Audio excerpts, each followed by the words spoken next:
మనం వెళ్దాం.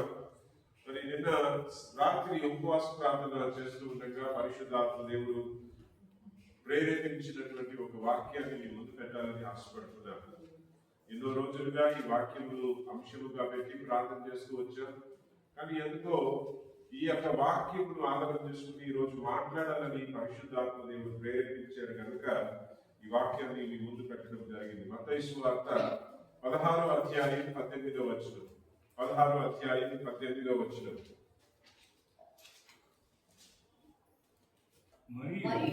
మరియు నీవు పేతురుడవు ఈ బండ మీద నా సంఘమును కట్టుదును, కట్టెదను. పాతాళ లోక ద్వారములు దాని ఎదుట నిలువనేరవని నేను నీతో చెప్పుచున్నాను. దేవునికి స్తోత్రం. ఇక్కడ రెండు విషయాలు. ఒకటి, పేతురుని మొదటి భాగం మనం చూసినట్లయితే పేతురుతో మాట్లాడుతున్నాడు. పేతురు, మరి నీవు బండవి, నీ మీదనే నా సంఘమును స్థాపిస్తాను. ప్రభు చెప్పిన విధముగానే పేతురు ద్వారా ఆది సంఘం ప్రారంభించబడింది. మొట్టమొదటి సంఘం ప్రారంభించబడింది. మరి తర్వాత రెండు విషయాలు ప్రభు చెప్తారు అక్కడ. ఆ రెండు విషయాన్ని ఈ రోజు మనం ధ్యానించబోతున్నాం. ఆ మొదటి విషయం ఏంటంటే, నా సంఘమును నేను కడతాను అన్నాడు దేవుడు. ఏం చెప్పండి? దేవుడు కట్టేటువంటి పనుల్లో, దేవుడు కట్టేటువంటి ఆ యొక్క కార్యంలో మనమందరం పాలువారస్తులు. దేవుడు కట్టడం మొదలు పెట్టాడు కనుకనే, ఈ సంఘాన్ని దేవుడు కట్టడం మొదలు పెట్టాడు కనుకనే ఏమిటి మనమందరం ఇక్కడ ఉన్నాం. హల్లెలూయా. సంఘం అంటే బిల్డింగ్ కాదు. సంఘం అంటే రాయితో కట్టినటువంటి, ఏమిటి ఇసుకతో కట్టినటువంటి, నశించిపోయేటువంటి రాళ్ళతో ఇసుకతో కట్టినటువంటి బిల్డింగ్ సంఘం కాదండి. సంఘం అంటే దేవుని ప్రజలు యేసయ్య పేరిట కూడి రావటమే సంఘము. యేసయ్య పేరిట దేవుని ప్రజలు, రక్షించబడినటువంటి దేవుని ప్రజలు యేసయ్య పేరిట కూడి వచ్చి ప్రభుని ఆరాధిస్తారు. చూడండి, ఆ యొక్క కూడికను సంఘము అని పిలువబడుతుంది. మరి తన సంఘాన్ని తాను కట్టడం ప్రారంభించారు. ప్రభు కడుతున్నాడు, తన సంఘాన్ని తాను కడుతున్నాడు. ప్రభు చెప్పారు, నా సంఘాన్ని నేను కడతాను. అనేక సమయంలో ఏమిటి సంఘములు కూర్చున్నటువంటి చర్చలు ఎన్నో ఉంటాయి. నాకు కూడా ఎన్నో సార్లు ఏమిటి, ప్రభా సంఘం అయినా అభివృద్ధి చెందాలి, నేనేం చేయాలి ఏమిటి అనేక సమయంలో మనం ఏమిటి, వారు ఇలా చేశారు, వీళ్ళు ఇలా చేశారు, లేకపోతే ఏమిటి సరిగ్గా ప్రార్థన చేయడం లేదు, లేకపోతే ఆ లోపం ఉంది, ఈ లోపం ఉంది, ఆ సంఘంలో ఈ లోపం, ఈ సంఘంలో ఈ లోపం. కానీ మనుషులలో లోపం ఉండొచ్చు, కానీ దేవునిలో ఏ లోపం లేదు. దేవుడు పరిశుద్ధుడు, దేవుడు నీతిమంతుడు, దేవుడు సర్వశక్తిమంతుడు. మనుషులలో ఎన్ని లోపాలున్నా తన సంఘాన్ని తాను కట్టేటువంటి దేవుడై ఉన్నాడు. ఏం చెప్పండి? తన సంఘాన్ని తాను కట్టేటువంటి దేవుడై ఉన్నాడు. దేవునికి స్తోత్రం. హల్లెలూయా, హల్లెలూయా, హల్లెలూయా. కేవలం నిమిత్త మాత్రులమే. ఏమిటి దేవుడు కట్టేటువంటి ఆ పనిలో మనం పాలువారస్తులమే కానీ నిర్మించేటువంటి వాడు ఆయన. సంఘమును నిర్మించేటువంటి వాడు, సంఘమును స్థాపించేటువంటి వాడు, సంఘమును కొనసాగించేటువంటి వాడు మన దేవుడు ప్రభు అయిన యేసుక్రీస్తు. హల్లెలూయా, యేసుక్రీస్తు. సరే, రెండో మాట ప్రభు ఏం చెప్తున్నారంటే, పాతాళ లోకపు ద్వారములు దాని ఎదుట, దేని ఎదుట? సంఘం ఎదుట నిలవనేరమని నేను మీతో చెప్పుచున్నాను. హల్లెలూయా. నేను మీతో చెప్పుచున్నాను. పాతాళపు ద్వారములు అంటే నరకపు శక్తులు, నరకానికి సంబంధించినటువంటి శక్తులు. నరకం ఎవరి కోసం పెట్టాడు? పాతాళం ఎవరి కోసం సృజించబడిందో తెలుసా? తన పోలికలో సృజించబడినటువంటి మన కోసం కాదు, మనుషుల కోసం కాదు. పాతాళం, నరకం అవన్నీ కూడా సాతానికి, సాతాన్ యొక్క దూతలకు సృజించబడినటువంటి స్థలం. ఏమండి, ఒక కాలం వస్తుంది దేవుని యొక్క న్యాయ తీర్పులో ఏమండి అపవాది యొక్క దూతలన్నీ కూడా పాతాళములో ఏమండి నరకములో తోసివేయబడతాయి. నరకం దానికోసం, సాతాను కోసం చేయబడింది. నరకం మన కోసం కాదు. దేవునికి స్తోత్రం. మన కోసం పరలోక రాజ్యం దేవుడు ఏర్పరిచాడు. ఏమిటి మన కోసం బంగారు వీధులతో కూడినటువంటి దేవుని రాజ్యం. ఏమిటి సంతోషము, సమాధానము, ఏమిటి ఉల్లాసము, ఉత్సాహము, ఏమిటి ఆరోగ్యము, బలము, శక్తి, ఏమిటి వెంటనే కృపలతో నిండినటువంటి పరలోక రాజ్యం మన కోసం, మీ కోసం, నా కోసం, తన పోలికలో రూపించబడిన మనుషులందరి కోసం సృజించబడింది. అక్కడికి ఏమిటి మనల్ని వారసులుగా చేయడానికి కోసమే యేసుక్రీస్తు ప్రభువు ఈ లోకంలోకి వచ్చారు. దేవునికి స్తోత్రం. హల్లెలూయా. సంఘం ఎందుకంటే, సంఘంగా మనం ఎందుకు కూడి రావాలంటే ఆ రాజ్యానికి సిద్ధపాటు కలగడానికి. దేవునికి స్తోత్రం.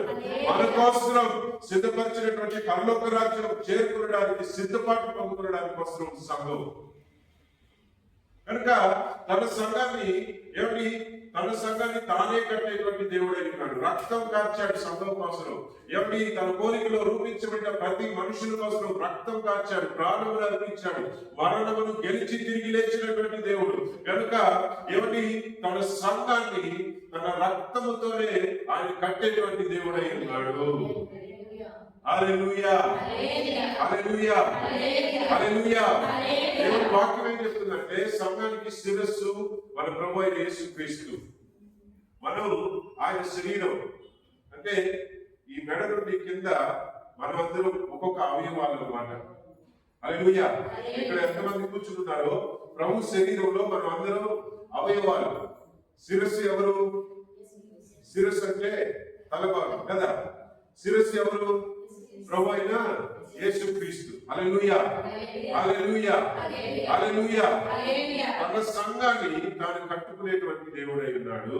తర్వాత వాక్యం ఏం చెప్తుందంటే, ప్రభు ఏం చెప్పారంటే, పాతాళపు శక్తులు, పాతాళానికి సంబంధించిన శక్తులు దాని ఎదుట, సంఘం ఎదుట. సంఘం అంటే ఎవరు? మీరు, నేను. మనం చెప్దామా? నోరు తెరిచి చెప్దామా? పాతాళపు శక్తులు నా ఎదుట, సంఘం ఎదుట, నా ఎదుట నిలవజాలవు. ఎంతమంది నమ్ముతున్నారు? ఎంతమంది నమ్ముతున్నారు? ఎంతమంది నమ్ముతున్నారు? పత్రికలో 1 యోహాను 4:4 ఏమంటారంటే, మనలో ఉన్నటువంటి క్రీస్తు ఈ లోకంలో ఉన్నవాడి కంటే గొప్పవాడు. హల్లెలూయా. మనలో ఉన్నటువంటి క్రీస్తు, మనలో ఎవరున్నారు? క్రీస్తు ఉన్నారు. మనలో ప్రభు అయిన యేసుక్రీస్తు ఉన్నారు. మనలో ఆయన ఉన్నారు కనుక లోకాధిపతి గాని, పాతాళపు శక్తులు గాని సంఘం ఎదుట నిలవజాలనే చాలవు. ఇప్పుడు ఈ వాక్యాన్ని మనం జాగ్రత్తగా అర్థం చేసుకోవాలి.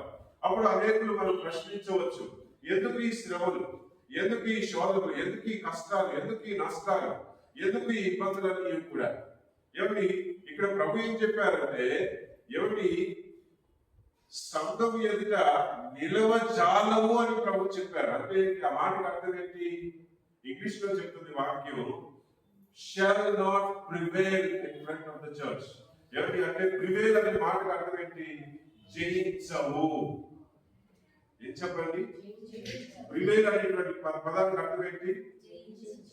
సంఘాన్ని జయించవు. అంటే దీనికి అర్థం ఏంటి? యుద్ధం లేని కాడ జయం ఓటములు ఉండవు. యుద్ధం లేని కాడ ఏముండదు? జయం ఓటములు ఉండవు. అంటే ఏంటి? యుద్ధాలు ఉంటాయి కానీ జయం ఎవరిది? హల్లెలూయా.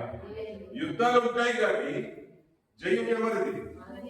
మనదే, సంఘానిదే. సంఘం ఎదుట అవి నిలబడజాలవు. కానీ యుద్ధం జరిగిన చోట్ల ఇప్పుడు 2 దేశాలు యుద్ధంలో ఉన్నాయి అనుకోండి, యుద్ధ భూమిలో ఏం జరుగుతుంది చెప్పండి? పోరాటం జరుగుతుంది. భయంకరమైన పోరాటం, తీవ్రమైన పోరాటం.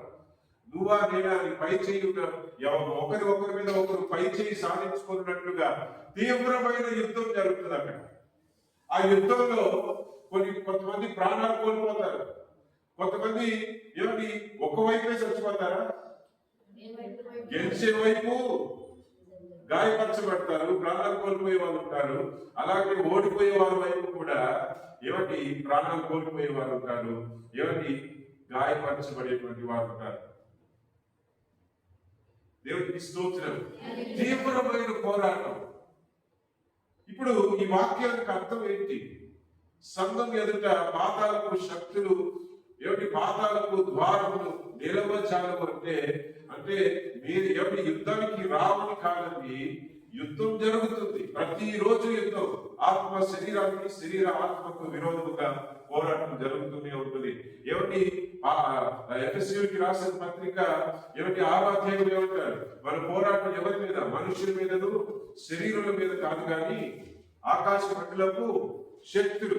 6వ అధ్యాయం ఎఫెసీయులకు రాసిన పత్రిక 6వ అధ్యాయం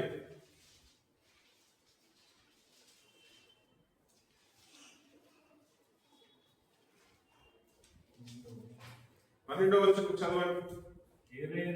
ఏలైనగా మనం పోరాడున్నది శరీరులతో కాదు కానీ ప్రధానులతోనూ అధికారులతోనూ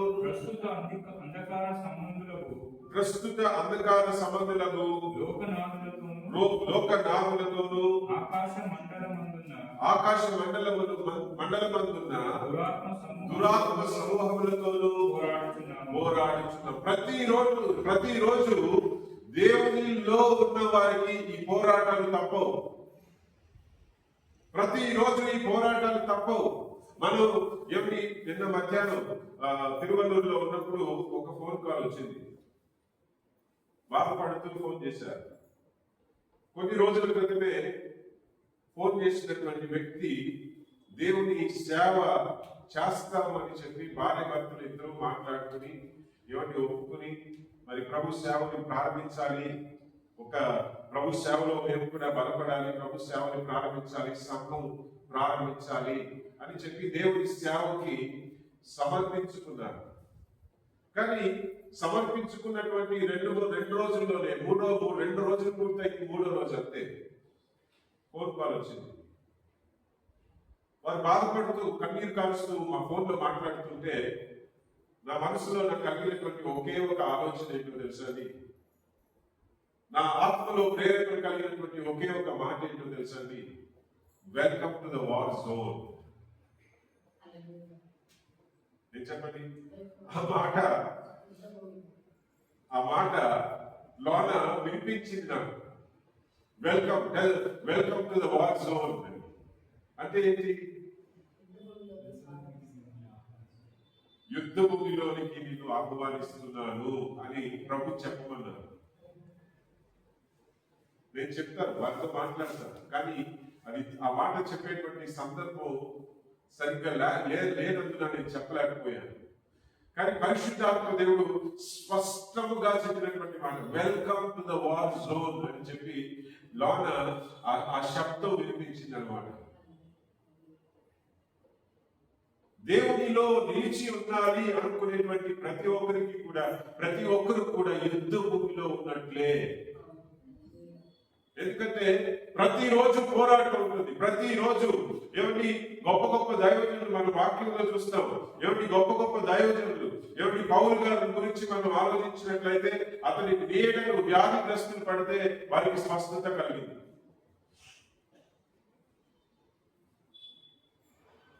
ఏమిటి ఒక చనిపోయిన వ్యక్తి పై నుండి పడిపోయి చనిపోయిన వ్యక్తికి వెళ్ళి ప్రార్థన చేస్తే ఆ చనిపోయిన వ్యక్తి ప్రియమైన మరణమును జయించి తిరిగి లేచాడు. మరణం నుండి బయటపడి మరలా బ్రతికి బయటకు వచ్చాడు. పౌలు గారు ప్రార్థన చేస్తే ఎన్నెన్నో అద్భుతాలు జరిగాయండి.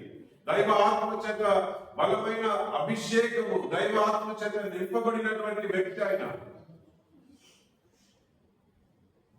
అలాంటి పౌలు ఏమంటున్నారో తెలుసండి, కొన్ని వచనాలు మనం చదువుకుందాం కొన్ని వచనాలు. తెస్సలోనియులకు రాసిన పత్రిక, మొదటి తెస్సలోనియులకు రాసిన పత్రిక 2వ అధ్యాయం 18వ వచనం నుండి కొన్ని వచనాలు చదవండి. 2వ తెస్సలోనియులకు రాసిన పత్రిక, తెస్సలోని సంఘానికి వ్రాస్తూ పౌలు గారు కొన్ని విషయాలు చెబుతున్నారు. అక్కడ తెస్సలోని సంఘాన్ని ఉద్దేశించి వ్రాస్తూ ఏమంటున్నాడంటే, మిమ్మల్ని వచ్చి చూడాలని, మిమ్మల్ని కలుసుకోవాలని నేను ఎంతో ఆశపడ్డాను. పదే పదే నేను ఎన్నోసార్లు మీ దగ్గరికి రావాలి, మిమ్మల్ని చూడాలి, మిమ్మల్ని బలపరచాలి, మీకోసం ప్రార్థన చేయాలి, మీకు వాక్యం బోధ చేయాలని నేను ఎంతో ఆశపడ్డాను. మిమ్మల్ని కల్లారా చూడాలని చెప్పి నేను ఆశపడ్డాను. కానీ అది జరగలేదు. అక్కడ వాక్యం ఏం చెప్తుంది? ఆయన దశలోని సంఘానికి వెళ్ళలేకపోవడానికి కారణం ఏంటో అక్కడ చదువుదామా ఒకసారి. కాబట్టి మేము మీ యొద్దకు రావాలని యుక్తిని పౌలును నేను పలుమార్లు రావాలేనని యుక్తిని కానీ. అక్కడ ఏమంటున్నాడు చూడండి, పౌలును నేనే ఎన్నోసార్లు నేను రావాలని నేను అనుకున్నాను, కానీ సాతాను మమ్మను అభ్యంతరపరిచెను. ఏంటది? సాతాను మమ్ములను, ఇంకొక చోట పరిశుద్ధ ఆత్మ దేవుడు మమ్మల్ని ఆటంకపరచాలని ఇంకొక చోట చెప్తాడు. కానీ ఇక్కడేమంటున్నాడు? ఎవరు అభ్యంతరపరిచారట? అంటే దేవుని గొప్ప ఆత్మ చేత, దేవుని అభిషేకం, దేవుని ఆత్మలో ఉన్నటువంటి వ్యక్తికి కూడా ఇలాంటి పోరాటాలేనా?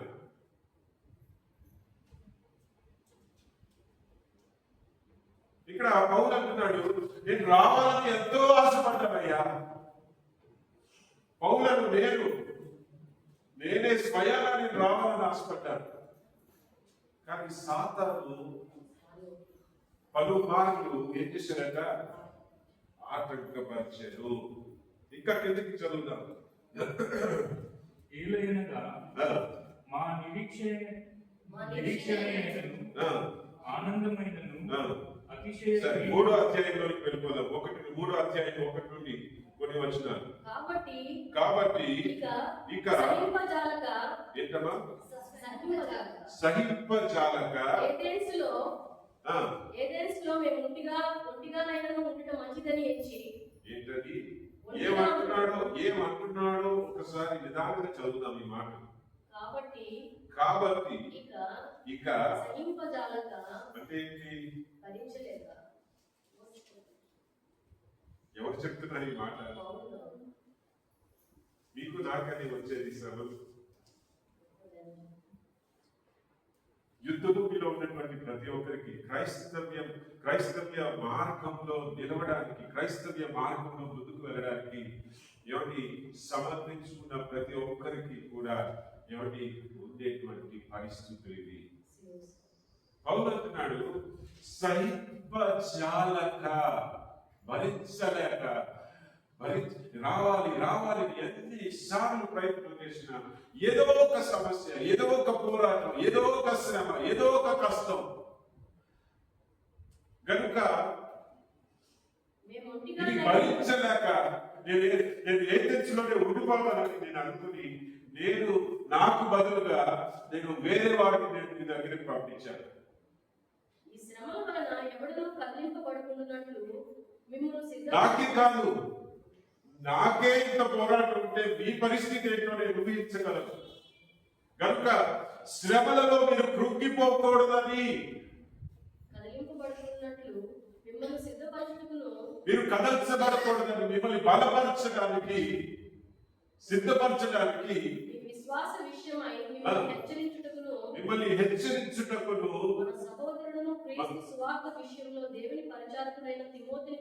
తిమోతిని పంపించి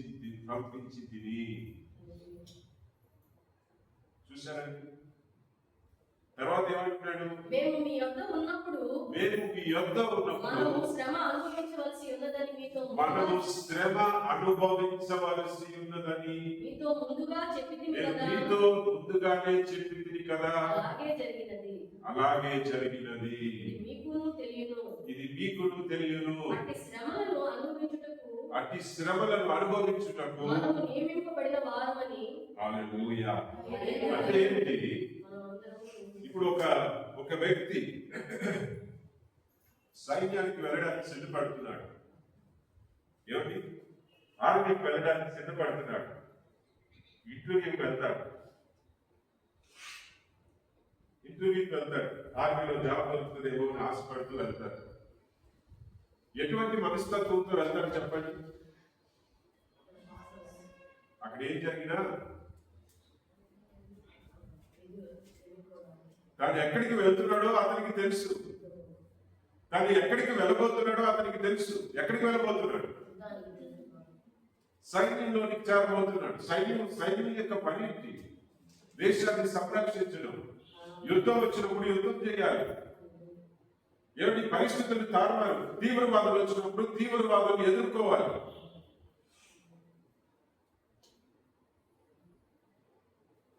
ఆ బార్డర్ లో నిలబడాలి. ఆ బార్డర్ లో గ్లేషియర్స్ మధ్యలో, గ్లేషియర్స్ ఏమంటాం? ఐస్, ఆ హిమాలయ మంచి గడ్డలు, ఆ సరిహద్దులో హిమాలయ, కాశ్మీర్, తర్వాత ఆ నేపాల్ బార్డర్ అంతా కూడా మంచు పడుతుంది, స్నో పడుతుంది, మంచు పడుతుంది. ఆ మంచు ఏమిటి? పడినటువంటి ఆ దీని మీద, మంచు గడ్డల మీద నడుచుకుంటూ ఆ సరిహద్దు మీద అటు ఇటు తుపాకీలు పట్టుకుని ఆ చలిలో వణుకుతూ ఏమిటి నడుస్తూ ఉండాలి. ఒక్కొక్కసారి ఏం జరుగుతుందో తెలుసా? కింద ఆ మంచు గడ్డలు కరిగిపోయింది అనుకోండి, అలాగే భూమిలోకి వెళ్ళిపోతారు. విన్నారా? ఎక్కడ 2 సంవత్సరాల క్రితం జరిగింది. కొంతమంది సైనికులు చనిపోయారు. అలా శవాలు కూడా దొరకలేదంట. అన్నిటికీ సిద్ధ మనసు కలిగి వెళ్తారు. నేను సైన్యంలోనికి చేరడానికి వెళ్తున్నానని చెప్పి అక్కడ ఆ ట్రైనింగ్ లోకి వెళ్ళినప్పుడే, సెలెక్ట్ అయిన తర్వాత ఆ ట్రైనింగ్ లోకి వెళ్ళినప్పుడే అన్నిటికీ సిద్ధం అని చెప్పి సంతకం పెట్టించుకుంటారు. ప్రియ సహోదరి సహోదరులారా, క్రైస్తవ్యంలోనికి మనం వస్తున్నాము అంటే నిజ క్రైస్తవులుగా, రాజీ పడని క్రైస్తవులుగా, ఏమిటి? క్రీస్తులో నిలబడేటువంటి క్రైస్తవులుగా మనం ముందుకు వెళ్ళడానికి మనం సిద్ధపడినప్పుడు ప్రియమైనలారా, ఖచ్చితంగా ప్రతిరోజు ప్రియమైనలారా, we're signing up for war on behalf of Christ. అంటే క్రీస్తు తరపున యుద్ధం చేయడానికి, క్రీస్తు తరపున యుద్ధ భూమిలో నిలబడడానికి మనల్ని మనం సమర్పించుకుంటున్నాము. హల్లెలూయా, హల్లెలూయా, హల్లెలూయా. అందుకనే పౌలు అంటున్నాడు, ఏమిటి? మీకు ముందుగానే తెలుసు, నేను ముందే మీకు చెప్పేశాను, తెలియదంటూ మీకు లేదు. పోరాటాలు ఎన్నో వస్తాయి, సమస్యలు ఎన్నో వస్తాయి, ఏమిటి? శోధనలు ఎన్నో వస్తాయి. మన విశ్వాసమును పరీక్షించేటువంటి శోధనలు, ఏమిటి? మనల్ని వెనక్కి లాగేటువంటి పరిస్థితులు, దేవుని ప్రేమ నుండి మనల్ని వెనక్కి తగ్గేలాగా చేసేటువంటి పరిస్థితులు. సువార్త పని చేయడానికి ముందుకు వెళితే ఎన్నెన్నో ఆటంకములు, ఎన్నెన్నో పరిస్థితులు ఎదురొస్తాయి. ఎదురు దెబ్బలు తగులుతాయి, అవమానాలు కలుగుతాయి, నిందలు కలుగుతాయి, నానా విధములైన ఏమిటి? శ్రమల పాలవుతాం మనం. ఎందుకంటే మనం ఉండేది యుద్ధ భూమి. ఎఫెసీ పత్రికలో మనం ప్రతిరోజు దురాత్మ సమూహములతో పోరాడుతున్నాము అంటున్నాడు ఆయన. ప్రభు చెప్పినటువంటి మాట ఏంటి అంటే ఇందులో మనం ఒక ఆదరణ పొందుకోవచ్చు. ఆ ఆదరణ ఏంటంటే, ఎంత పోరాటం జరిగినా ఆ యుద్ధంలో జయం మనదే. చెప్పండి, ఎంత పోరాటం జరిగినా యుద్ధములో జయము మనదే. ఎందుకంటే పాతాళపు ద్వారములు సంఘము ఎదుట నిలవచాలవు. సంఘము ఎదుట నిలవచాలనే చాలవు. దేవునికి స్తోత్రం. ఈరోజు ప్రియమైన దేవుని బిడ్డలారా, మనల్ని మనం పరిశీలన చేసుకోవాల్సినటువంటి అవసరం ఎంతో ఉంది. ఒక్కొక్కసారి మనకి శ్రమలు కలిగినప్పుడు మనం ఏ విధంగా మనం నిలబడుతున్నాం? అవిశ్వాసపు ఆలోచనలు కలుగుతున్నామా? లేకపోతే ప్రశ్నించేటువంటి పద్ధతులు కనిపిస్తున్నాయా? లేకపోతే మనం ఏ విధంగా ప్రవర్తిస్తున్నాం? శోధనలు వచ్చినప్పుడు, పరిస్థితులు తారుమారుగా ఉన్నప్పుడు మనం ఏ విధంగా ఉన్నాం? ఎందుకంటే ఎలాగైనా సరే మనలో అవిశ్వాసపు ఆలోచన, అన్యులుగా ఉన్నప్పుడు ఏదైనా వ్యాధి వచ్చింది అనుకోండి, మనం ఏం చేస్తాం? హాస్పిటల్కి వెళ్తాం. మందులు వాడుకోవాలనుకుంటాం, ఆ డాక్టర్ ఈ డాక్టర్ అనుకుంటాం. కానీ దేవుడు బిడ్డలుగా మారిన తర్వాత ఏదైనా ఒక కష్టం వచ్చిందనుకోండి, నేను ప్రార్థన చేస్తున్నాను కదా, నాకెందుకు ఈ కష్టం? చూసారండి, ప్రశ్నలు మారిపోతున్నాయి. సాతాను కలిగించేటువంటి సందేహాలు. నేను ప్రార్థన చేస్తున్నాను కదా, నాకెందుకు ఈ శ్రమ? నేను దేవుడిని నమ్ముకున్నాను కదా, నాకెందుకు ఈ పరిస్థితి? నేను దేవుడిని నమ్ముకున్నాను కదా, నాకెందుకు ఈ పరిస్థితి? ప్రియమైన దేవుని బిడ్డలారా, మొన్న బర్మాకి వెళ్ళాము. గత మాసంలో, నవంబర్ మాసంలో బర్మాకి వెళ్ళినప్పుడు అక్కడ సైన్యం ఏలుతూ ఉన్నటువంటి ప్రదేశం అది. అక్కడ 2 గుంపులు అన్నమాట. సివిల్ వార్ జరుగుతూ ఉంది. 2 గుంపులు. ఒకటి, నీవు సైన్యం తరపున ఉండాలి, లేదా రెబెల్ తరపున ఉండాలి. రెబెల్ అంటే ఏంటి? సైన్యాన్ని వ్యతిరేకించేటువంటి గుంపు. మరొక గుంపు, అది కాదు ఇది కాదు, నేను మధ్యలో ఉంటాను, నేను ఏ యుద్ధంలో నేను చేరను, నేను సైన్యంలో నేను చేరను, నేను సైన్యానికి సపోర్ట్ చేయను, అలాగనే సైన్యాన్ని వ్యతిరేకించే వారికి కూడా నాకు సహవాసం వద్దు, నేను మధ్యలో ఉంటాను, నేను నెమ్మదిగా ఉంటాను, సమాధానంగా ఉంటాను అంటే అక్కడ కుదరదండి. ఆర్మీయే చెప్తుంది, ప్రభుత్వమే చెప్తుంది. ఏం చెప్తుందో తెలుసా? You are either for us are against us. అంటే మాతో అన్నా ఉండు, లేదా మాతో నువ్వు చేరకపోతే మాకు విరోధిని అని మేము గుర్తిస్తాం అంటారు. మరి దేవుని బిడ్డలు మనం ఏమిటి? యేసయ్యను మన సొంత రక్షకునిగా మనం ఏ క్షణంలోనైతే మనం అంగీకరించామో ఆ క్షణం నుండి కూడా ఏమిటి? పాతాళపు శక్తులన్నీ కూడా మన మీద యుద్ధం చేయడానికి నిలబడుతున్నాయి. ఏం చెప్పండి? పాతాళపు శక్తులన్నీ కూడా మన మీద యుద్ధం చేయడానికి నిలబడుతున్నాయి. కానీ దేవుడు ఇచ్చేటువంటి వాగ్దానం యోహాను పత్రికలో మరొక మాట ప్రభు చెప్పారు. అదేంటో తెలుసండి? అపవాదిని 4వ అధ్యాయం, 1 యోహాను పత్రిక తీయండి. 1 యోహాను పత్రిక 4వ అధ్యాయంలో 4వ వచనం నుండి కొన్ని వచనాలు మనం చదువుకుందాం. చిన్నపిల్లలారా, మీరు చిన్నపిల్లలారా. ఎవరు అంటున్నారు? చిన్నపిల్లలు చూసి చెప్పట్లేదు, సంఘాన్ని చూసి చెప్తున్నాడు. సంఘాన్ని చూసి చిన్నపిల్లలారా అని పిలుస్తున్నారు. అంటే ఏంటి? ఏమిటి? రక్షించబడినటువంటి వారు, ఆత్మీయ జీవితంలో ఇంకా చిన్నపిల్లలుగా ఉన్నటువంటి వారు, వారిని చూసి వారిని ఉద్దేశించి రాస్తున్నాడు. ఏమని రాస్తున్నాడు? చిన్నపిల్లలారా, మీరు దేవుని సంబంధులు, మీలో ఉన్నవాడు లోకంలో ఉన్నవాని కంటే గొప్పవాడు కనుక మీరు వారిని జయించి ఉన్నారు. చూసారండి? హల్లెలూయా. సాతాను మనల్ని చూసినప్పుడు మనల్ని ఏదో చేసేద్దాం అనుకుంటాడు, కానీ మనలో ఉన్న క్రీస్తు, హల్లెలూయా, మనలో ఉన్న క్రీస్తు. ఎందుకంటే సాతాను దృష్టిలో మనం బలహీనులం. నిజమే, మనం బలహీనులం.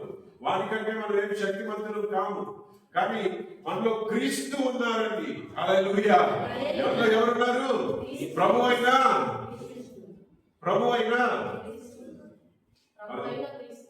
హల్లెలూయా. ఎలా చెప్పాలి? ప్రభువైన క్రీస్తు. హల్లెలూయా. ప్రభువైన యేసు క్రీస్తు మనలో ఉన్నారు. ప్రియమైన దేవుని బిడ్డలారా, ఆ ప్రభువైన యేసు క్రీస్తు మనలో ఉన్నారు కనుకనే ప్రియమైన అపవాది మనల్ని ఏమీ చేయలేడు. మన చేతిలో ఓటమి తప్ప వాడికి మిగిలేది ఒదిగేది ఏమీ లేదు. యుద్ధానికి వస్తాడు, కానీ వాడికి మిగిలేది ఒదిగేది ఏమీ లేదు. ఓటమి తప్ప ఇంకేమీ లేదు. ప్రియమైన బిడ్డలారా, ఇది ప్రభు చేసిన వాగ్దానం. దేవునికి స్తోత్రం.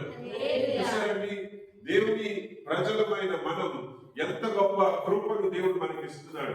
దైవాత్మ చేత నింపబడినటువంటి మనకు, ఏమిటి? యేసయ్య రక్తములో కడగబడి విమోచించబడినటువంటి మనకు ఎంత గొప్ప ఏమిటి కృపను, హోదాను దేవుడు ఇస్తున్నాడు.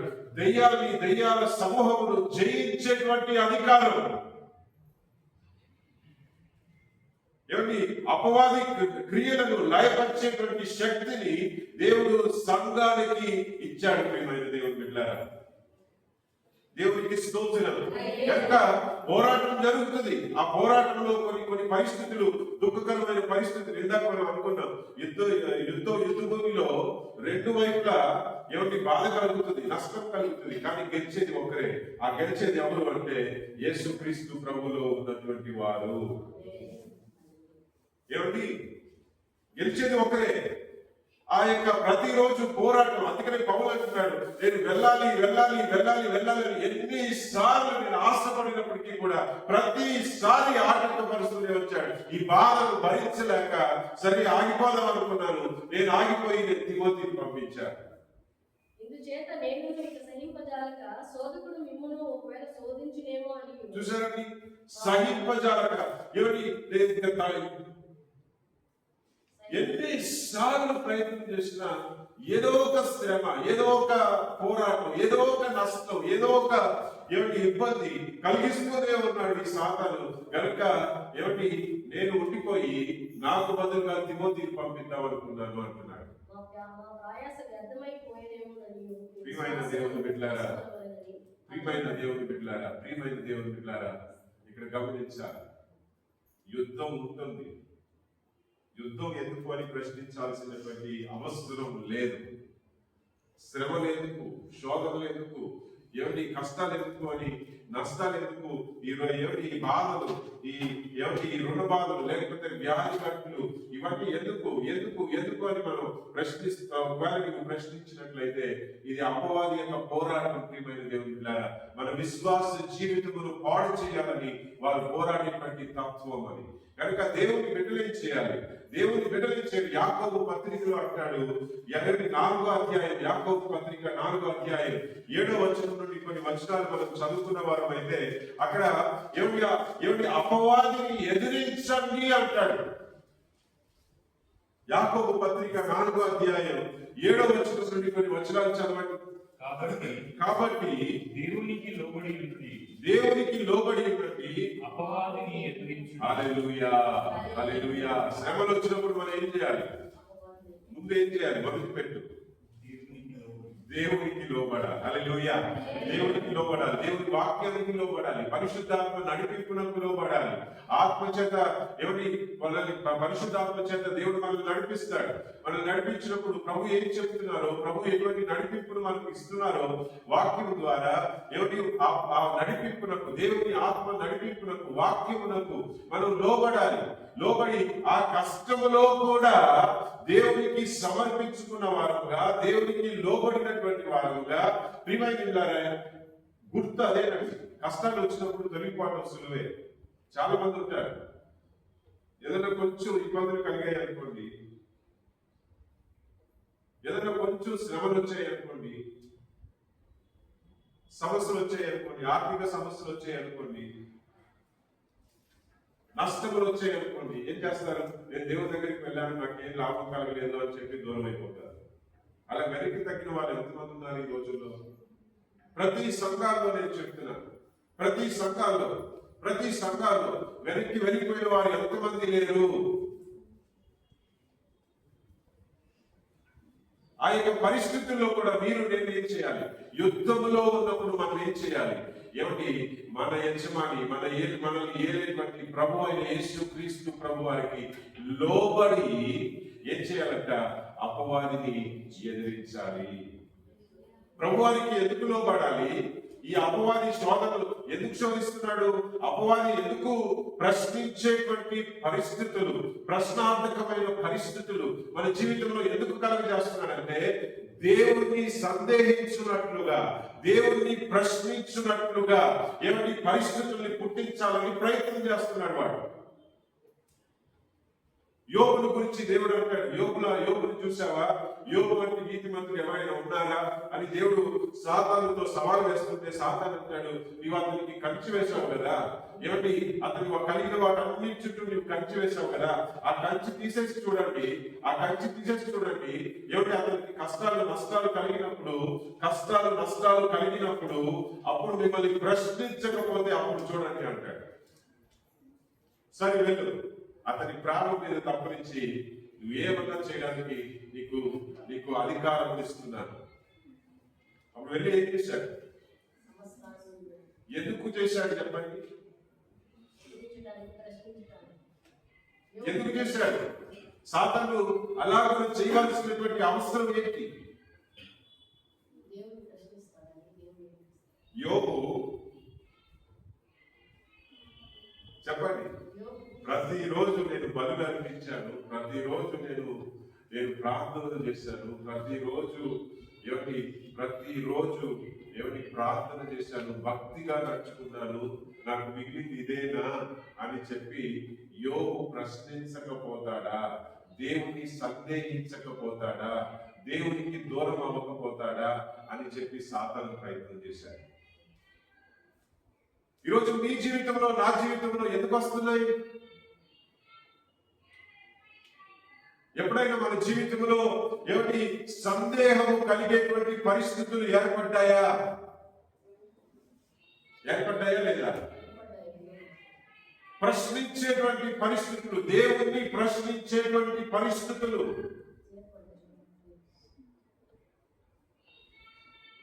కలుగుతున్నాయా లేదా? ఎందుకు కలిగిస్తున్నాడు? నీ దేవుడిని నీవు ప్రశ్నించులాగునా.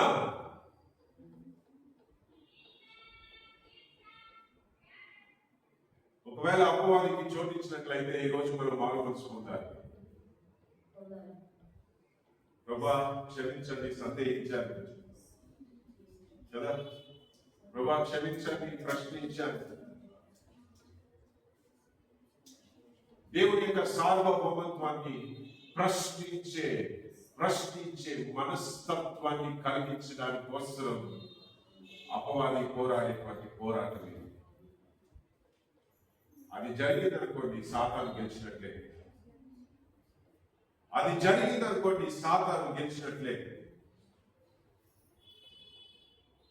ఈరోజు నీ జీవితంలో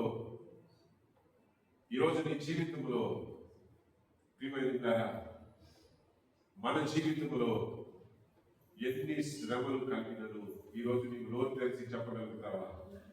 యేసే నా ప్రభు అని. ఆయన నమ్మదగిన దేవుడు. పరిస్థితులు ఎంత తారుమారైనా సాతాను చూసి చెప్పండి. ఎవరి పక్కన ఉన్నాడు, చుట్టూ ఉన్నాడు, మీరు అనుకోవచ్చు చర్చ్ కదా, ఎవరి పరలోకానికే వెళ్ళాడు వాడు, సిగ్గులేదు వాడికి. హల్లెలూయా, పరలోకానికే వెళ్ళాడు, ఇక్కడికి రాకపోతాడా? పక్కనే ఉంటాడు, లేదా కుమ్మ దగ్గర కాసుకుని ఉంటాడు, ఎప్పుడు బయటకు వస్తారా? వాడికి వినిపించేలాగా కొంచెం చెప్పండి. యేసే నా ప్రభు. ఎన్ని పరిస్థితులు కలిగినను యేసే నా ప్రభు.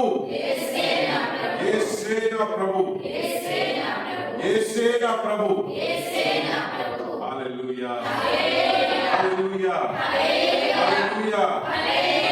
వాక్యం చెప్తూ ఉన్నది ప్రియమైనలారా, దేవునికి లోబడండి.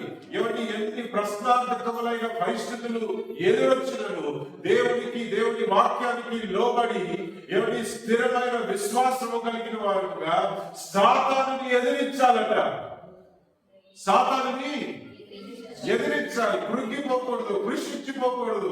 ఒక్కొక్కసారి దుఃఖం కలుగుతుంది, ఒక్కొక్కసారి వేదనకరమైన పరిస్థితులు. ఏంటి ప్రభువా ఈ అవమానం, ఏంటి ప్రభువా ఈ నిందలు, ఏంటి ప్రభువా ఈ శ్రమలు, ఏంటి ప్రభువా ఈ నష్టములు, ఎంతకాలంనైనా అని చెప్పి ప్రియమైన దుఃఖం, వేదన, నా బాధలు కలిగినప్పటికీ కూడా మన ప్రభు మనకు తోడుగా ఉన్నారు.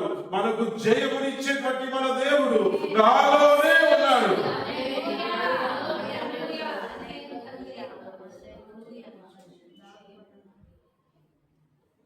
ఎంతమంది నమ్ముతున్నారు ఈరోజు?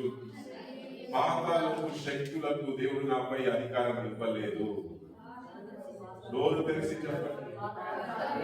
పాతాళపు శక్తులకు, పాతాళపు ద్వారములకు, అపవాదికి, సాతానికి దేవాది దేవుడు నాపై అధికారం ఇవ్వలేదు. అందుకనే ప్రభు అంటున్నాడు, వాటిని గద్దించయ్యా, వాటిని గద్దించు, పోయేసుకుని నోరు తెలిసి చెప్పు, పారిపోతాడు. అధికారం దేవుడు మనకి ఇచ్చాడు. యేసుని నామమున పో సాతానా అంటే వాడు వెళ్ళిపోవాల్సిందే. ఎందుకంటే ఆ మాట పరిశుద్ధాత్మ వలన వచ్చేటువంటి మాట. ఏమిటి? దేవునికి స్తోత్రం. హల్లెలూయా. దేవునిలో ఉన్నటువంటి దేవుని ప్రజలకు ఏమిటి? జయమే జయమండి. ఏమిటి? పాదాలకు ద్వారములకు సంఘము ఎదుట నిలబడేటువంటి అధికారం వాటికి లేదు, శక్తి వాటికి లేదు. ఏమిటి? శక్తి వాటికి లేదే లేదే లేదు. దేవునికి స్తోత్రం. హల్లెలూయా హల్లెలూయా. యాకోబు పత్రిక ఇంకా ముందుకు చదువుదాం. 4వ అధ్యాయంలో ఇందాక 7వ వచనం చదివారనుకుంటాను. చదివారా? చదవండి.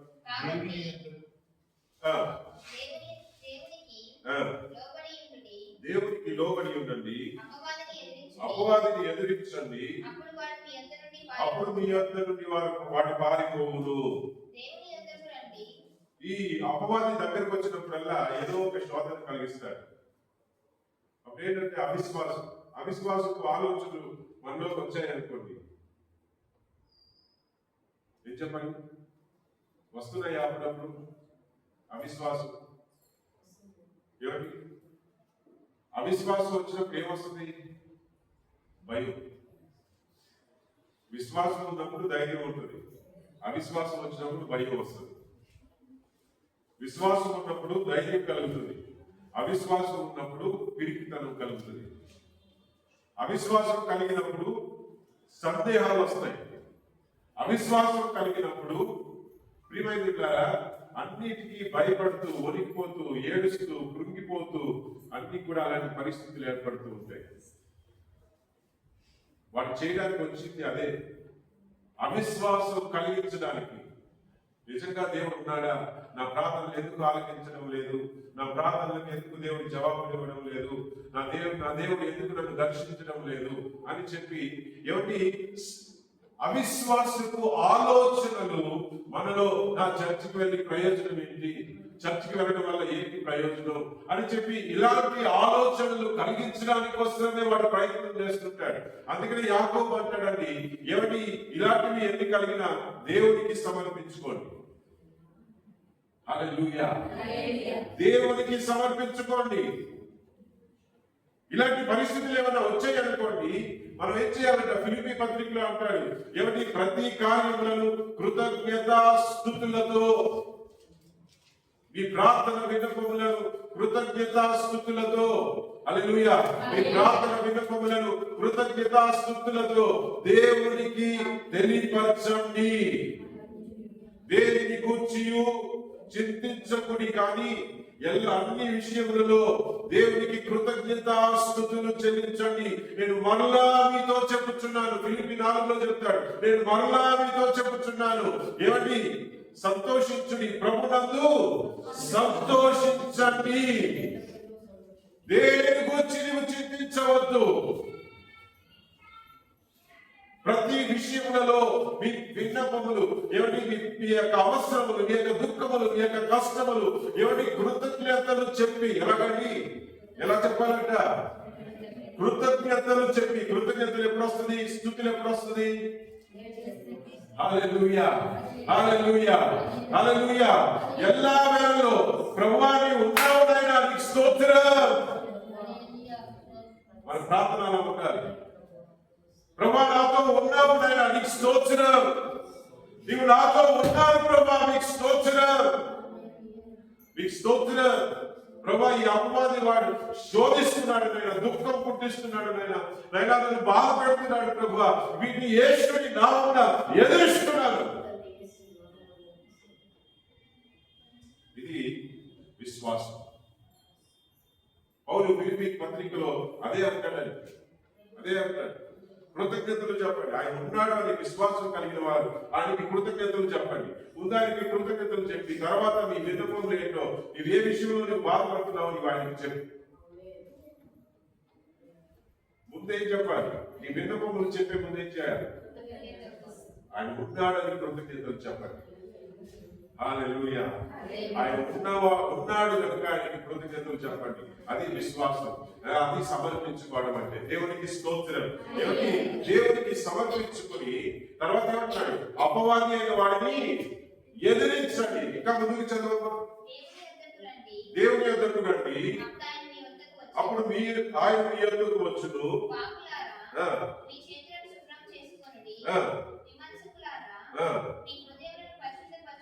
ద్విమనస్కులారా. ద్విమనస్కులారా అంటే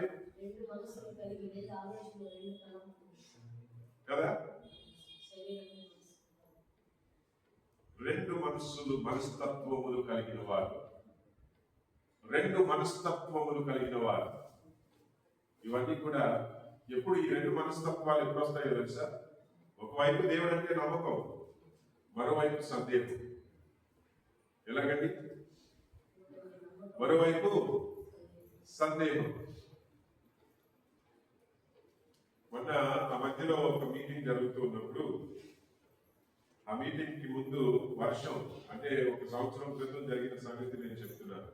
నాకు ఫోన్ చేశారు, అయ్యా ఇలాగా మీటింగ్ ఏర్పాటు చేశాము, మీరేమో చాలా దూరం నుండి రాబోతున్నారు, మరి వర్షం అని చెప్పి సూచించారు, దయచేసి ప్రార్థన చేయండి, మరి బయట పెట్టడానికి మీటింగ్ కష్టమైపోతుంది, ప్రార్థన చేయండి అని చెప్పారు.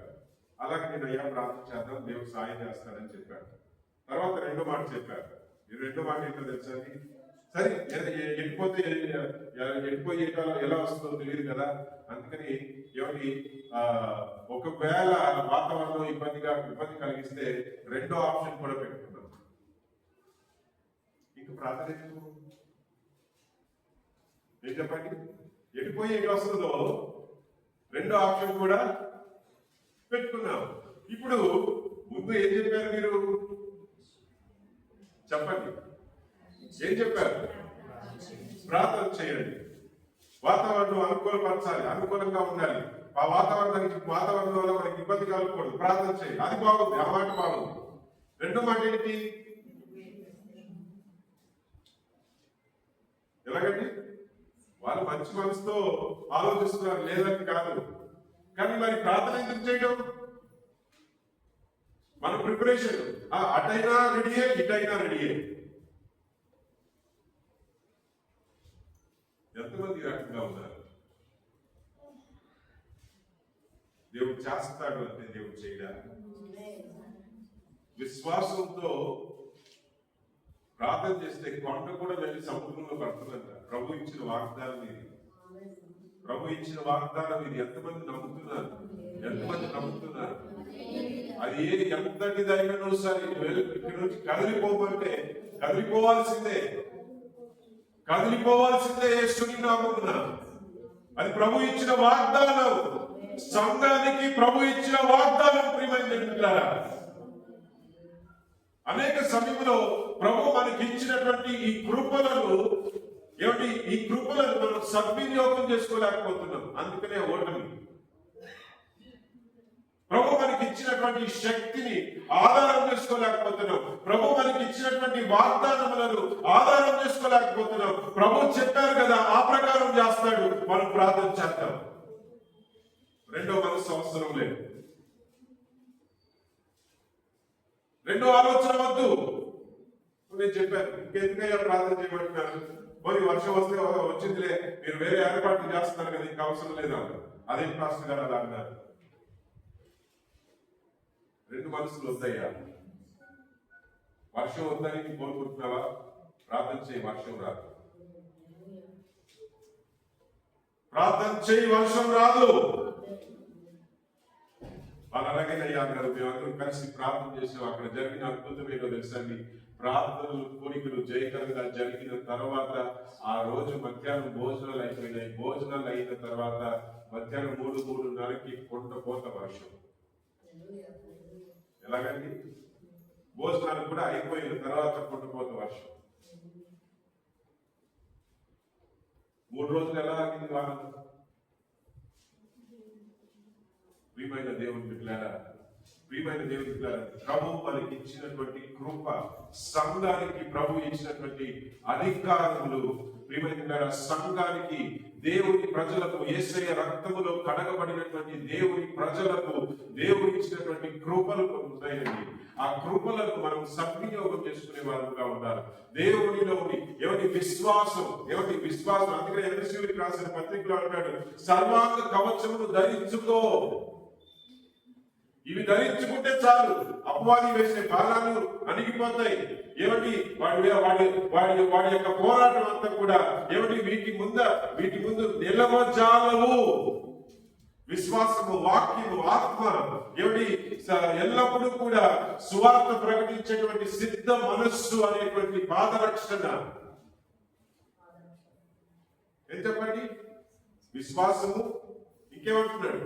ఎఫెసీయులకు రాసినటువంటి పత్రిక 6వ అధ్యాయం ఏమిటి 11వ వచనం, అందుచేతను మీరు ఆపద్దినమందు వారిని ఎదిరించున్నట్లు సమస్తమును నెరవేర్చిన వారై నిలువబడుటకును శక్తిమంతులగునట్లు దేవుడిచ్చు. ఇప్పుడు ఇందాక మొన్న ఉపవాస ప్రార్థనలో ఒక మాట చెప్పడం జరిగింది. ఏమి? నోటి మాటలు చెప్పేస్తాం కానీ చేతల్లో చూపించాం. ఆ దేవుడు ఉన్నాడండి. ఎజ్రా ఏమన్నాడు? రాజుగారు, అయ్యా నీ దారిలో శత్రువులు వస్తారేమో, నీకు సైన్యం కావాలా, నీ కాపుదల కావాలా, నీ ప్రొటెక్షన్ కావాలా అని రాజుగారు అడిగితే ఇతనేమన్నాడు? మా దేవుడు ఉన్నాడండి, మాకు మీ సైన్యం అంతా అవసరం లేదు, మీ సైన్యం అంతా అవసరం లేదు అని చెప్పేసి బయలుదేరిపోయాడు. అంతే, బయలుదేరి వెళ్తే నిజంగా ఎవరు వచ్చారు? శత్రువులు వచ్చి నిలబడ్డారు. హల్లెలూయా. ఎవరు వచ్చారండి? శత్రువులు వచ్చి నిలబడ్డారు అక్కడ. దేవునికి స్తోత్రం. హల్లెలూయా. శత్రువులు వచ్చి నిలబడ్డారు. అప్పుడు గుర్తుకొచ్చింది, అరే ఇప్పుడు రాజుగారి వైపు వెళ్ళలేవు. ఎందుకు? సిగ్గు. ఏ మొక్కం చూపించదు రాజుగారికి? ఇప్పుడు దేవుడు తప్ప మరి వేరే దొరకం లేదు, వేరే ఆశ్రయం లేదు, వేరే కాపుదల లేదు. ఆయన పాదాలు పట్టుకుందాం పదండ్రా అని చెప్పేసి ఉపవాసంతో ప్రార్థన చేయడం మొదలు పెట్టారు. ఏమిటి? నోటి మాటలతో చెప్పేస్తాం కానీ మనం చేయవలసింది మనం చేస్తున్నామా అనేది ప్రశ్నార్థకముగానే మిగిలిపోతుంది ఈ రోజుల్లో. అందుకనే ఇక్కడ ఎఫెసీయులకు రాసిన పత్రికలో అంటున్నాడు, నీవు చేయవలసిన విషయములలో నీవు అన్ని చేసి ఉన్నట్లుగా కనిపించాలట. మరలా వచనం చదవండి. అందుచేతను మీరు ఆపద దినమందు వారిని ఎదిరించినట్లు. ఎవరిని? శత్రు సమూహములను ఎదిరించినట్లు సమస్తమును నెరవేర్చిన వారై. ఈ మాటకు అర్థమైంది. సమస్తమును నెరవేర్చిన వారై కనిపించాలి దేవుడి సన్నిధిలో. హల్లెలూయా. హల్లెలూయా. అంటే ఏంటి? మనం చేయవలసింది మనం చేస్తే దేవుడు చేయవలసింది దేవుడు చేస్తాడు. ఎలాగా?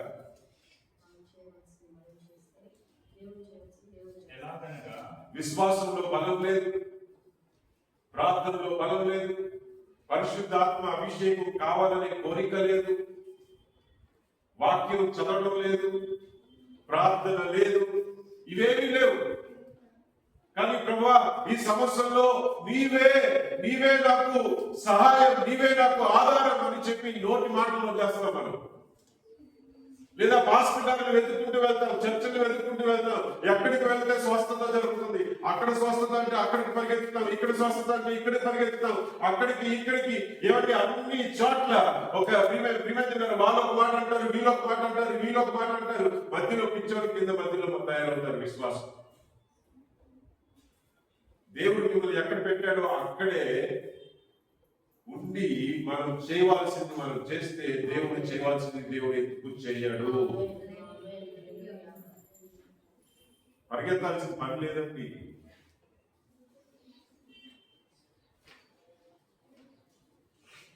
అక్కడ వాక్యం ఏం చెప్తుందండి? సమస్తమును నెరవేర్చిన వారై. నిలువబడుటకు ఒక్కొక్కసారి మనకి ఏంటంటే ప్రార్థన ఎప్పుడు గుర్తుకొస్తుందో తెలుసా? సమస్యలు వచ్చినప్పుడు. ప్రతిరోజు ప్రార్థన చేస్తే అవి రాకపోవచ్చు కదా. నేను అనుకుంటాను, ఎజ్రా రాజుగారి దగ్గర చెప్పాడు, మా దేవుడు ఉన్నాడని. రాజుగారు ముందే హెచ్చరించారు. రాజుగారికి తెలుసు, రాజుగారికి ముందు చూపు ఉంది. ఎవరికి? అన్య రాజుకి ముందు చూపు ఉంది. దానిలో వీరు పోతుంటే అక్కడ సమరీయులు ఎదురొస్తారు, వీరిని ఎదిరిస్తారు, వీరిని ఆపడానికి ప్రయత్నం చేస్తారని రాజుగారికి ముందు చూపు ఉంది. కానీ ఈయనకి మరి నేను అనుకుంటాను, ఆ మాట చెప్పాడు, మా దేవుడు ఉన్నాడని మాట చెప్పాడు, మంచిదే. అప్పుడు ముందే ప్రార్థన చేయొచ్చు కదా. ప్రయాణం చేయకముందే 3 రోజులు ఉపవాసం ఉండి, అయినా దానిలో ఇలాంటి పరిస్థితులు ఎదురొస్తాయి కదా, ప్రభు మీరు మాకు తోడుగా ఉన్నారని ప్రార్థన చేయొచ్చు కదా. లాస్ట్ మినిట్ ఎందుకండి? చివరి నిమిషపు ప్రార్థనలు ఎందుకు? ప్రతిరోజు ప్రార్థనలు ఉండొచ్చు కదా. ప్రతిరోజు నీ దేవుడితో సహవాసం కలిగి ఉండొచ్చు కదా. ప్రతిరోజు నీ దేవుడితో సహవాసం నీకు ఉంటే అప్పటికప్పుడు ఏడవలసిన పరిస్థితి ఉండదు కదా. ఎందుకంటే నీ దేవుడు నీకు తోడుగా ఉన్నాడు కనుక, ఉన్నాడు అనే నమ్మకం నీకు ఉంది కనుక, నీవు సహవాసం కలిగి నీవు సహవాసం చేసే కొలది నీకు విశ్వాసం పెరుగుతుంది. నీవు దేవుడితో సహవాసం చేసే కొలది నీ విశ్వాసం బలపడుతుంది.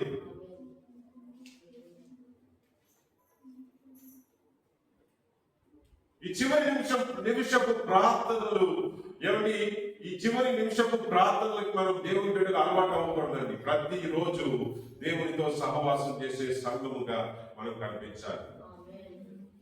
మనం చేయవలసిన కార్యం మన భక్తిని వృద్ధిపరచుకున్నట్లు, మన విశ్వాస జీవితాన్ని వృద్ధిపరచుకున్నట్లు, సత్య మార్గములు తెలుసుకున్నట్లు, దేవుని వాక్యములు ధ్యానించే వారముగా, ప్రార్థనలో బలపడేటువంటి వారముగా మనం చేస్తున్నప్పుడు ఎలాంటి పరిస్థితులు ఎదురొచ్చినా మన విశ్వాసము సన్నగిల్లదు. అందుకనే ఇక్కడ అంటున్నాడు, సమస్తమును నెరవేర్చిన వారై నిలువబడుటకు శక్తిమంతులు అగునట్లు దేవుడిచ్చు సర్వాంగ కవచమును. ఆ సర్వాంగ కవచాలు ఏంటండి? ఎలాగనగా సత్యమును అనుసరించే వారముగా కనిపించాలి. హల్లెలూయా, హల్లెలూయా. సత్యమని దట్టిని మన నడుమును కట్టుకోవాలంట. నీతి అని మైమరుపు తొడుగుకొని పాదములకు సమాధాన సువార్త ప్రకటించేటువంటి సిద్ధ మనస్సు. ఎల్లప్పుడూ జోడులు తడుపుకోవడం అంటే ఏంటి? చెప్పులు తడుపుకోవడం. చెప్పులు ఎప్పుడు తడుపుకుంటావు? ఏంటండి? ఏదో పని మీదుగా బయలుదేరినప్పుడు. అంటే ఏంటి? ఎప్పుడు ఈ సమాధాన సువార్త అనే జోడులు మనం తొడుక్కుని ఉండాలంట. అంటే ఏంటి? ఎప్పటికప్పుడు రెడీగా ఉండాలి, సిద్ధంగా ఉండాలి. ఎవరికి చెప్పుదామా? ఇది మన ఆయుధం. సాతాన్ని ఎదిరించడానికి ఇది ఒక ఆయుధం అండి. ఏం చెప్పండి? సాతాను మీరు ఇంట్లో కూర్చుని ప్రభా అని ప్రార్థన చేస్తే నిజమే, మీ ప్రార్థన దేవుడు ఆలోచిస్తాడు, లేదని నేను చెప్పట్లేదు. కానీ వాడికి భయం ఉండదు. మీరు ఇంట్లో కూర్చొని ప్రార్థన చేస్తారు, బయటకు రారండి. మీరు బయటకు వచ్చేవాళ్ళు కాదు. వాళ్ళు పిరికోలుగా ఇంట్లో కూర్చుని ఏసయ్యా వాళ్ళకి అపాయం రాకూడదని చెప్పి వాళ్ళు ప్రార్థన చేసేవాళ్ళే, కానీ మనల్ని ఎదురుదాడి చేసేవాళ్ళు వీళ్ళు కాదు అంటాడు వాడు. సాతాన్ని ఎదురుదాడి చేసే ఆయుధం ఏంటి? సువార్త. నీవు నోరు తెరిచి సువార్త చెప్పినప్పుడు నీవు సాతాన్ని దాడి చేస్తున్నావు. దేవునికి స్తోత్రం. హల్లెలూయా, హల్లెలూయా, హల్లెలూయా, హల్లెలూయా.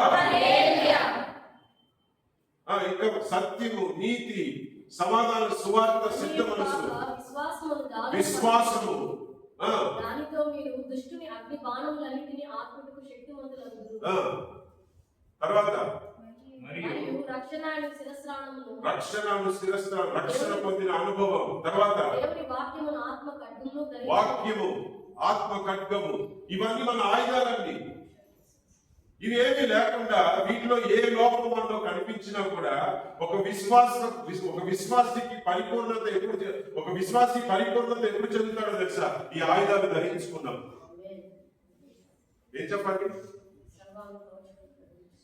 వీటిని ధరించుకున్నప్పుడు, ఇవి మనలో కనిపించినప్పుడు మనం పరిపూర్ణలం అవుతాము. అంటే యుద్ధానికి రెడీ.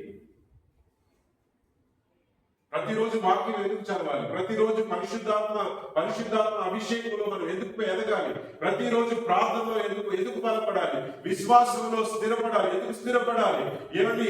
వాక్యం చదివే కొలది, దేవుని గురించి వినే కొలది, చదివే కొలది, ధ్యానించే కొలది విశ్వాసము పెరుగుతూ వస్తుంది. విశ్వాసం ఎలా వృద్ధి పరుచుకుంటాం? విశ్వాసమును ధరించుకోండి అంటే ఏమిటి? ఇది తొడుక్కుంటానికి ఏదో వస్త్రం కాదండి. ఏమిటి? దేవునితో సహవాసం చేసే కొలది విశ్వాసమును నీవు ధరించుకున్నట్లే. హల్లెలూయా, హల్లెలూయా, హల్లెలూయా. ఇవన్నీ మనం చేస్తున్నామా? ప్రశ్నార్థకంగానే కనిపిస్తుంది కదా కదండి. మన జీవితంలో ఓటమి ఎందుకు వస్తుంది? ఓడిపోయేటువంటి పరిస్థితులు ఎందుకు వస్తున్నాయో తెలుసా? మనం చేయవలసింది మనం చేయడం లేదు. సమస్తమును నెరవేర్చిన వారై. ఆ పదం మనలో కనిపిస్తుందా? ఆ నెరవేర్పు మనలో కనిపిస్తుందా? ఈ పరిశుద్ధ దినమున జయం మనకిచ్చాడు.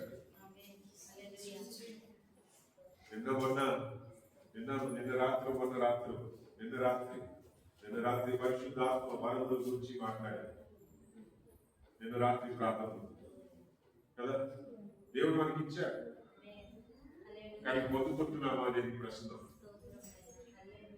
జయం దేవుడు సంఘానికి ఇచ్చాడు. దేవుడు నాకు ఇచ్చాడు. దేవుడు మనకి ఇచ్చాడు. సిద్ధంగా ఉంచాడు. కానీ నువ్వు పొందుకుంటున్నావా? పొందుకునే స్థితిలో నీవు ఉన్నావా? ఈరోజు మనల్ని మనం ప్రశ్నించుకుందాం. ఓటమి పాలవడానికి దేవుడు మనల్ని సృష్టించలేదు. సాతాన్ని జయించడానికి ప్రభు మనల్ని పిలిచాడు. ఓటమిని అనుభవించడానికి ప్రభు మనల్ని పిలవలేదండి. సాతానుపై అధికారాన్ని దేవుడు సంఘానికి ఇచ్చాడు. మనకు ఇచ్చాడు. ఈరోజు నిలువెచ్చని క్రైస్తవ్యంలో మనం మిగిలిపోతూ ప్రభువు ఇచ్చిన జయమును అనుభవించలేనటువంటి స్థితిలో దిగజారిపోతున్నాము.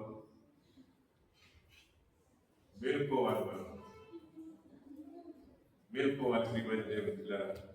మోకరిల్లి ప్రభు వైపు మనం చూద్దాము.